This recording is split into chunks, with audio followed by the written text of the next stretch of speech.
Alors, donc, si on continue sur donc, les analyses de coûts unitaires, donc les coûts des métiers de plateau et les coûts journaliers des sacs.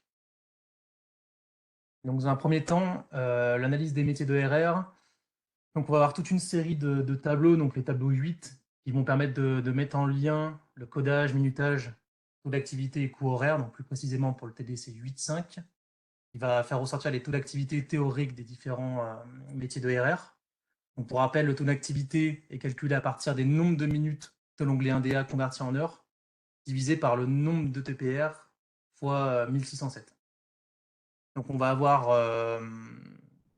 on va ressortir finalement la typie des taux d'activité soit élevés, soit faibles. Donc élevés, supérieurs à 100%, qui peuvent traduire soit un surminutage et ou un surcodage et ou un nombre de TP sous-estimé. Donc là, il faudra, dans ce cas-là, aller contrôler les activités transversales. À l'inverse, on peut avoir un taux d'activité faible qui peut être dû à un sous-minutage et ou un sous-codage et ou un nombre de TP surestimé. Là aussi, il faudra contrôler les activités transversales, sachant qu'un taux faible entraîne un coût RR élevé et donc un coût d'intervenant RR potentiellement surestimé sur les séjours, et inversement pour un taux d'activité élevé.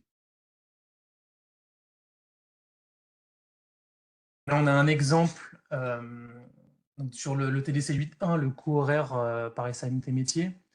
Donc là, on voit qu'on a deux métiers qui présentent un coût horaire en évolution significative N-1 et deux métiers qui ont un CTH inférieur à la référence. Donc ça, il faudra les analyser. Donc on a le métier infirmier qui a un coût horaire à 21 euros contre 31 euros en N-1, donc soit une évolution de moins 32%, et qui a un écart assez significatif par rapport à la référence, donc de moins 30% aussi. On a le conseiller en économie sociale et familiale qui a un CTH incohérent à 837 euros. Donc là, dans ce cas-là, c'est soit les charges qui sont affectées en onglet 3SA qui sont incohérentes par rapport au nombre d'heures, ou soit les heures issues du fichier 11 qui sont incohérentes.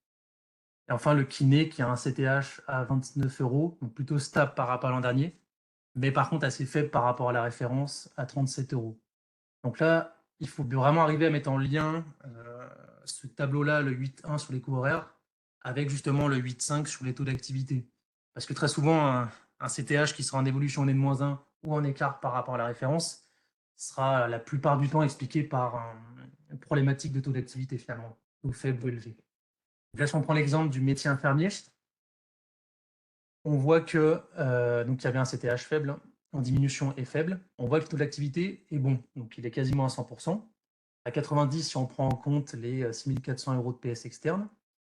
Donc là, on en conclut que le TP est correct, vu que le taux d'activité est bon.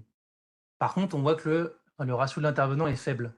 Il est à 30 000 euros au lieu d'habituellement de 45-50 000 euros pour ce type d'intervenant. Donc, étant donné que les ETP sont corrects, on a déduit que c'est les charges qui sont sous-estimées. Donc là, on va aller faire une vérification en onglet 3SA. Et on voit effectivement qu'on a une baisse d'à peu près 40 000 euros du PS salarié et du PS externe en cumul des deux. Donc là, il faudra du coup creuser cette affectation et voir s'il n'y a pas une sous-estimation des charges sur ce métier-là.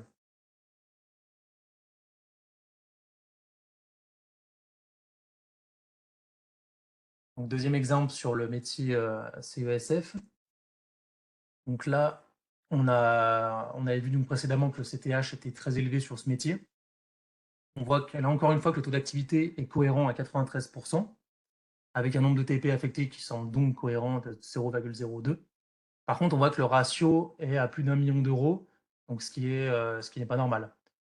Donc là, c'est les charges affectées qui sont erronées, enfin, qu'on suppose erronées, mais du coup, on va les vérifier et appuyer ça en regardant l'onglet 3SA.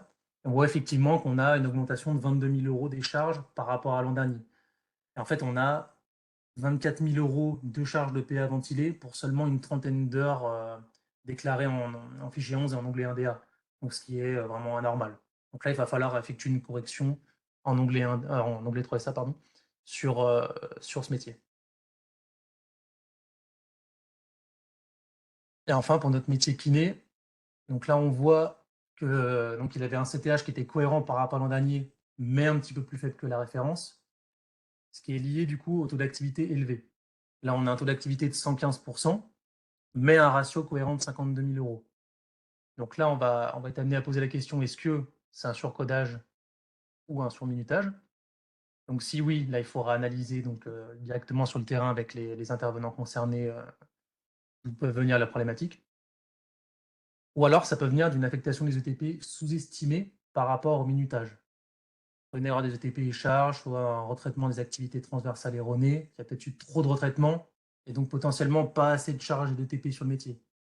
Donc si c'est le cas, il faudra apporter une correction donc les 3SA, rajouter des charges des ETP, ce qui fera baisser le taux d'activité et augmenter le CTH. Si ça vient de ça, bien sûr.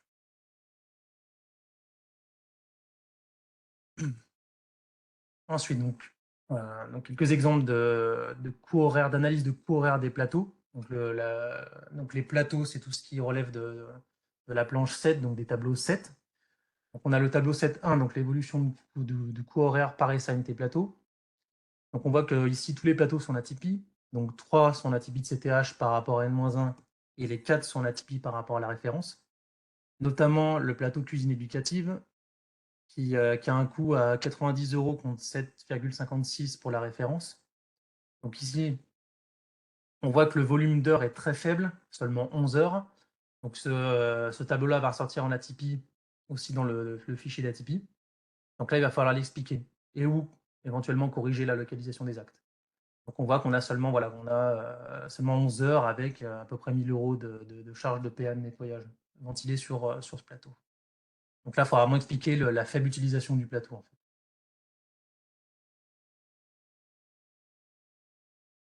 Donc, si on prend l'exemple de la balnéo, on voit qu'on a un CTH à seulement 4 € pour une référence à 86 €.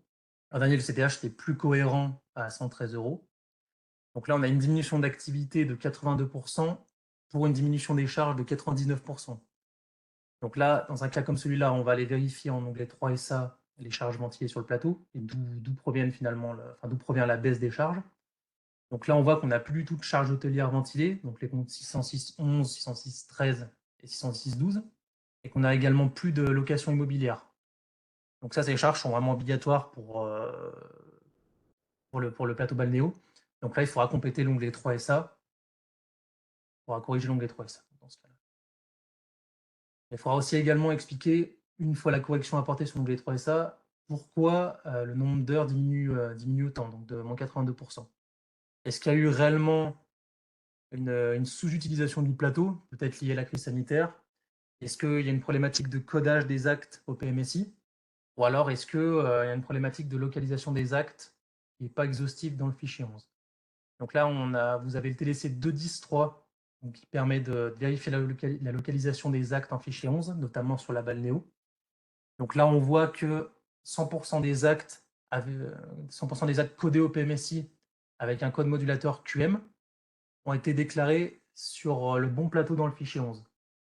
On a 272 actes avec QM codé au PMSI. À côté, on en a 272 avec un recueil concordant. Donc on voit que ce qui signifie qu'en fait, dans le fichier 11, les actes ont bien été déclarés sur le bon plateau, sur la balnéo.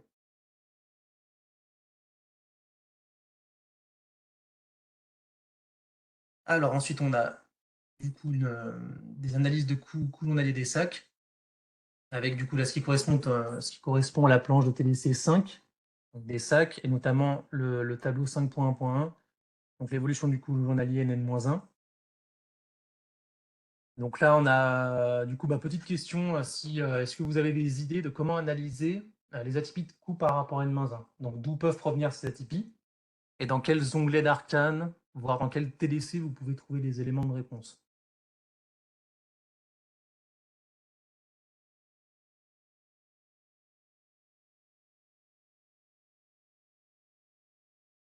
N'hésitez pas, hein, si vous avez des idées.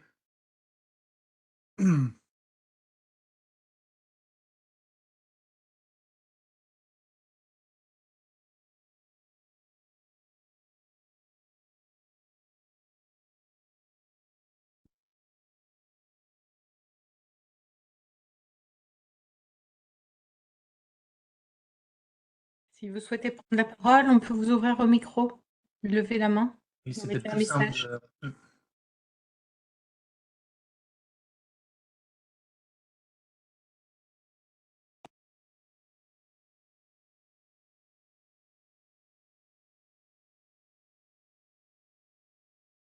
Alors, donc toujours sur notre exemple, là on voit qu'on a une évolution globale du CTMJ de 42%, donc en cumul des deux sacs, hein, HC et HDJ, avec en HC une augmentation du CTI de 40% qui devient élevé par rapport à la référence, et en HDJ une augmentation du CTJ aussi de 40%, qui devient un peu plus haut que la référence. Donc là, on voit que dans ce cas-là, le CTJ, finalement, l'évolution de CTJ peut venir soit d'un effet volume, soit d'un effet prix. Donc il faudra contrôler les tableaux concernés.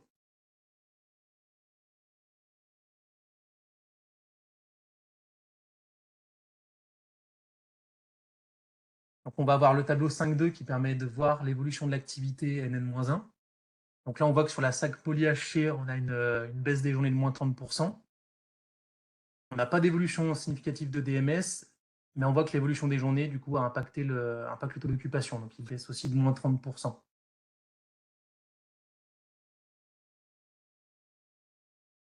Par contre, si on regarde en onglet 3SA, on voit que les charges restent plutôt stables au global.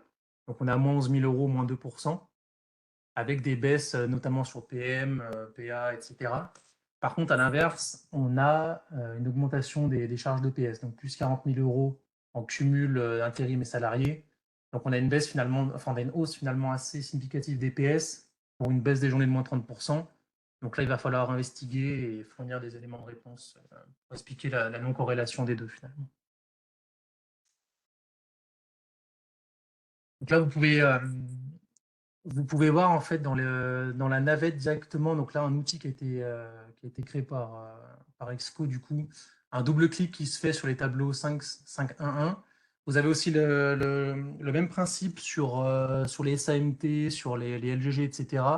Finalement, sur tous les TDC 5.1.1, 10.1, 6.1, tous les TDC d'analyse de coûts unitaires. En fait, dès que vous double-cliquez sur une section, vous pouvez voir un rappel de l'onglet 3SA et en dessous aussi des charges indirectes d'onglet 7log, donc de pharmacie, hygiène et génie biomédical. Donc ça permet finalement de faciliter l'analyse et de voir d'où viennent vos évolutions NN-1 de vos charges.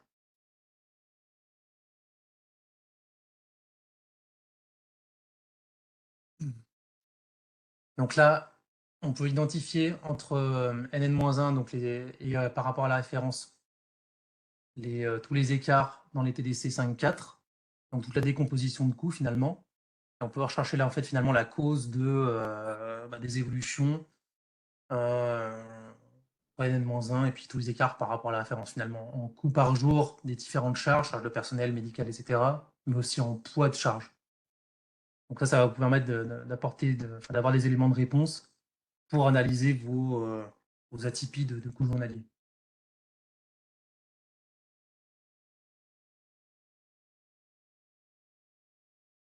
Et enfin, donc le CADIS, donc l'analyse des coûts des GME. Donc là, on va avoir plusieurs exemples de comment analyser finalement les CTMJ, des coûts moyens journaliers de GME. Donc là, on part des TDC 8, 12.9, des compositions de coûts des GME par type de SA et par charge en poids ou en coût moyen, charge clinique, honoraire, etc., pour cibler tous les postes en écart. Donc soit sur des atypies NN-1, soit des atypies N par rapport à la référence. Une fois que vous avez identifié les postes de charge, vous pouvez ensuite approfondir l'analyse en allant voir les sections concernées, donc les sacs, plateaux, etc., etc. Enfin, vous pouvez du coup identifier directement les anomalies sur le terrain avec les pratiques, les spécificités, etc. Pour ça, vous pouvez vous aider des tableaux de coûts des GME décomposés. Donc soit le fichier finesse 2022 décomposition détail GME, ou soit le décomposition GME. Et enfin, vous pouvez aussi vous aider du fichier de parcours patient, notamment pour voir dans quelle section est passé tel ou tel GME, et aussi du coup pour vous aider à cibler les sections qui pourraient être en anomalie, et qui pourraient expliquer un GME du coup en anomalie aussi.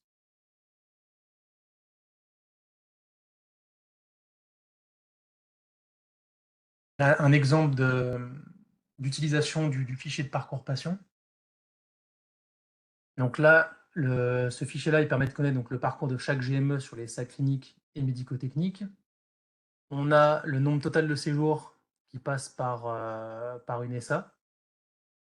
On a sur la droite le nombre de séjours du GME et le nombre de RHA du GME qui passe par telle section. Donc dans l'exemple, on voit que le GME 0872B1, sur le GME là, donc on a 5 séjours, 41 RHA et 252 journées. Donc ça, on le sait via le TDC 12.7. Les 41 RHA passent par le plateau kiné, le métier kiné et la SAC poly HC. Donc là, c'est plutôt intéressant parce que si GME est en atypie, on va pouvoir, du coup, vu qu'on a identifié les 3 sections sur lesquelles passent tous les RHA de ce GME, on va pouvoir aller creuser ces sections-là pour voir si ce sont bien elles qui expliquent justement l'atypie sur le GME. Et on a également 29 RHA qui passent sur le métier médecin et 15 sur le métier d'électricien, etc. Donc on va pouvoir aussi analyser éventuellement ces métiers-là pour expliquer nos atypies.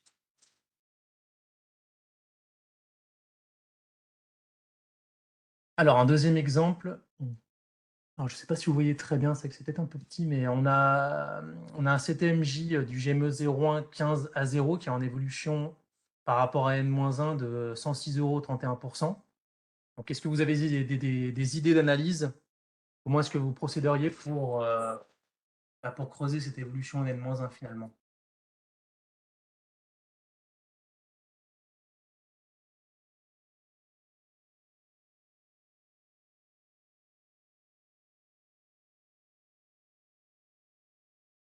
Est-ce que...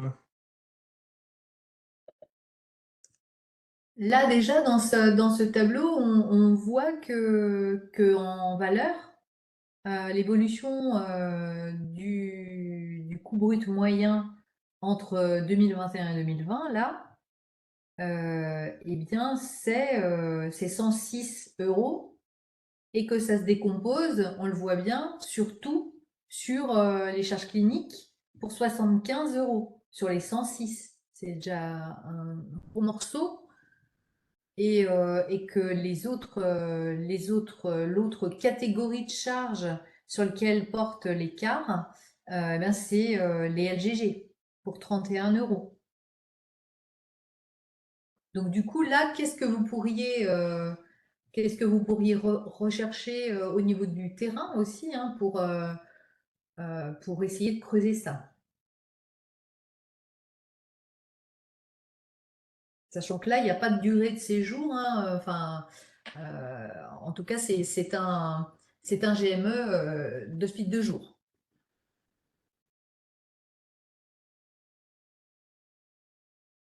On va pas vous faire trop attendre.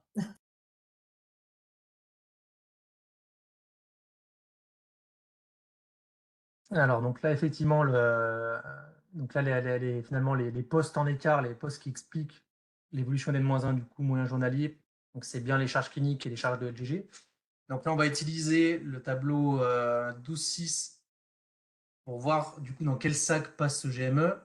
Et ensuite, on va remonter dans le TDC 5.1 pour voir la SAC concernée, voir son CTJ. Et dans le TDC 10.1 pour voir les LGG qui pourraient expliquer les atypies finalement de coût journalier, enfin de coût moyen journalier.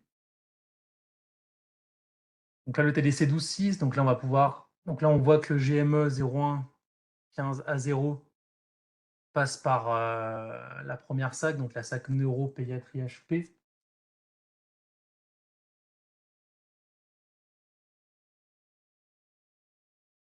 Voilà.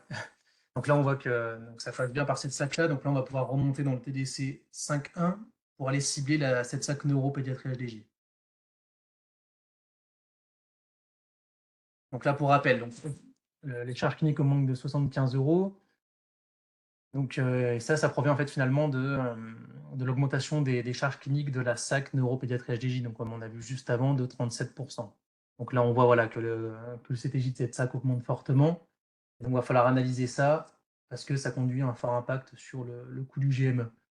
Donc là, on voit que le CTJ est de 200 € contre 148 en 2020, soit plus 37%. Donc là, c'est dû à un effet prix avec une évolution des charges nettes de 300 000 €. Il va falloir retourner en 3SA. Donc là, finalement, on fait un peu le chemin inverse. Là, on retourne dans l'onglet 3SA et on va voir les évolutions, en fait, finalement. Voir sur quel compte, de quel compte proviennent ces évolutions et expliquer, voire corriger. Donc là, un autre exemple de décomposition de coûts de GME. Donc là, on est cette fois-ci sur un exemple d'atypie entre N et la référence. Donc là, toujours sur nos TDC 12.9, on voit, alors là c'est pareil, c'est peut-être un peu petit, mais on voit en haut à gauche que le coût de notre GME est de 671 €, contre 354 pour la référence, donc soit 356 € d'écart. Donc si on cible les postes de charge, on voit que ça provient des charges directes pour 199 € et des charges de LGG, donc ce qui ressort en orange marron, pour 92 €. Après, on a également des postes de charge en jaune, donc clinique, métier, SASP, SFR, qui peuvent aussi expliquer dans une moindre mesure les écarts par rapport à la référence.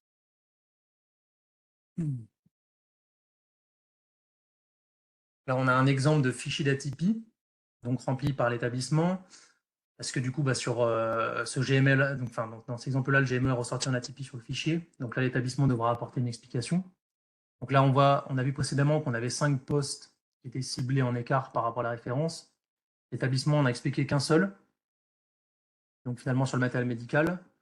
Nous, on a apporté un complément sur la droite, donc un complément d'information d'analyse, et en mettant une petite recommandation pour que l'établissement affine un peu plus ses recherches l'année suivante, pour les différents postes en écart.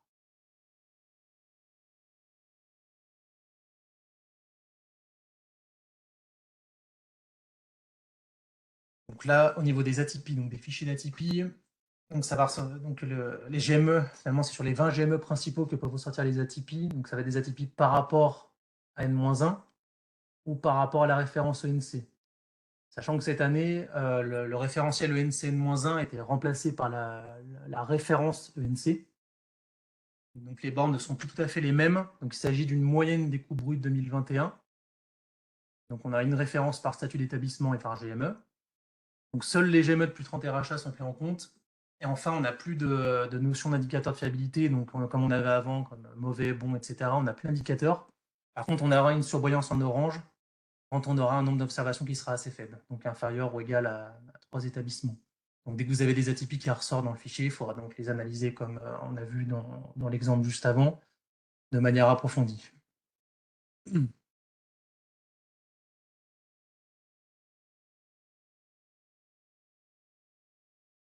Donc là, vous avez donc des tableaux qui vous permettent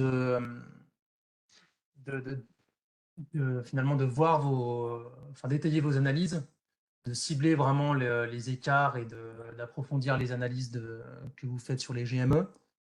Donc vous avez, comme on a vu avant, le fichier Finesse 2022 décomposition détail GME, donc qui représente le coût moyen journalier de chaque GME de votre établissement et la décomposition par poste de charge. Et vous avez la base de coûts, donc qui regroupe le coût de chaque séjour, donc qui est décomposé aussi par poste de charge et nombre d'unités neuves. Nous, les superviseurs, on n'a pas accès à cette base de coûts. C'est pour ça que c'est important et intéressant que vous alliez, vous la téléchargiez, que vous allez faire vos analyses à partir de ça. Enfin, les tableaux de validation des données peuvent être utilisés par les établissements dans un autre objectif, finalement, l'objectif médico-économique, comme pour connaître le coût d'une prise en charge ou la décomposition fine d'une prise en charge ou des coûts.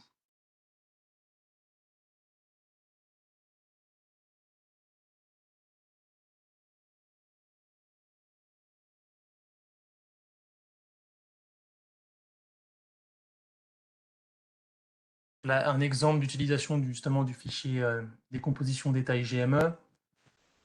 Donc là, on peut filtrer sur les GME qui correspondent à la prise en charge retenue, comme le 0840A ou B ou C. Donc là, qui correspond à tous les GME 0840 du CASMIX. Donc là, on voit qu'on a tous les postes de coûts de charge qui sont détaillés par GME. Là, vous pouvez ajouter à la fin une colonne totale qui permet d'assigner tous les coûts de la ligne hors structure. Vous pouvez réaliser également, vous pouvez aussi faire des sous-totaux selon les détails souhaités par type de SA, par nature de charge, etc. C'est plutôt intéressant pour connaître les prises en charge de tel ou tel GME, par exemple. Voilà.